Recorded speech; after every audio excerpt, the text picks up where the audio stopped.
Welcome back. After you have been off work or on leave or remote working, we're excited to welcome you back on site. We wanted to share with you some of our protocols aimed at creating a safe workplace where you can return with confidence. When you are asked to report to work, you will be expected to wear a mask. When you cannot maintain social distancing, many buildings will require that you have a mask on in order to enter the facility. When entering a city facility, everyone will have their temperature taken with a touch-free thermometer. Everyone will also be asked if they have any of the following symptoms. Don't worry, you won't have to share which specific symptoms you may be experiencing, and the screener will not record your answers. If you have a temperature above 99.6 or are experiencing symptoms, you will be sent home and asked to call your supervisor and the COVID-19 employee hotline. The employee hotline will advise you of next steps, including when you will be able to return to work. Of course, it is safer for everyone if you stay home rather than coming to work and being screened. Simply call into your supervisor. If your supervisor learns that you have a COVID-like symptom, you will be asked to also call into the HR hotline for guidance.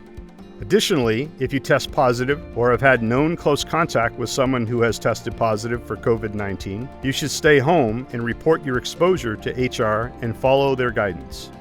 As you enter your work facility, you will see numerous safeguards that have been put in place to limit potential spread. Where possible, desks will be placed 6 feet apart. In areas where this is not possible, employees may be reassigned to work from another area, asked to work a staggering shift, or be offered alternating remote work assignments. All frequently touched surfaces will be cleaned daily with appropriate disinfectant products. We will continue to use virtual meetings to limit face-to-face interaction. When in-person meetings are required, we will try to keep them brief and hold them at a site where we can maintain social distancing. For those who serve the public, we will continue to perform functions via phone, video, or web conferencing where effective. We will also utilize contactless pickup and drop-off. Where contactless service cannot be achieved, your department will be limiting the number of customers in an area at one time, increasing the physical distance between you and the customer, and installing partitions where feasible. Let's take a look at how you can personally contribute to our shared goal of creating a safe work environment. Maintain social distancing of at least 6 feet wherever possible. Do not congregate in conference rooms, copier rooms, or restrooms. Refrain from taking break or eating lunch in a common area where you cannot maintain social distancing. If you're eating at your desk, use signage to let others know that you are at lunch. Supervisors are reminded that non-exempt employees should not have their lunch periods interrupted. If you cannot maintain social distancing, wear a mask. This includes driving with others in a city vehicle or for work purposes. Frequently wipe down shared surfaces such as phones, copy machines. Frequently wash your hands during the day for at least 20 seconds. Avoid fist bumps, handshakes, or hugs. Try to avoid touching your own face.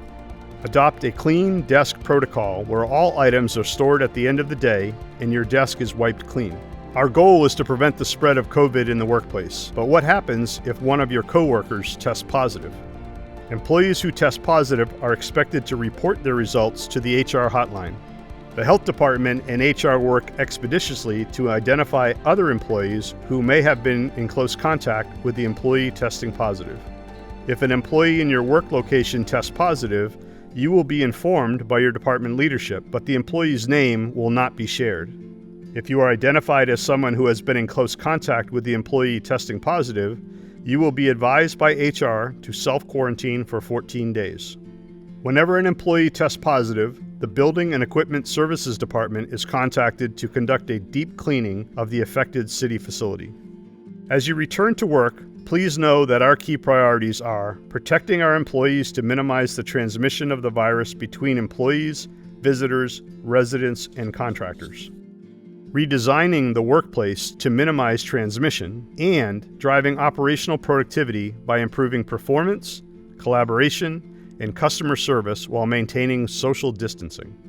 You may experience a variety of emotions returning to work.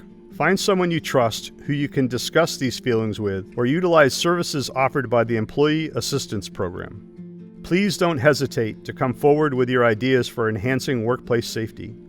Together, we can reduce the spread of COVID-19.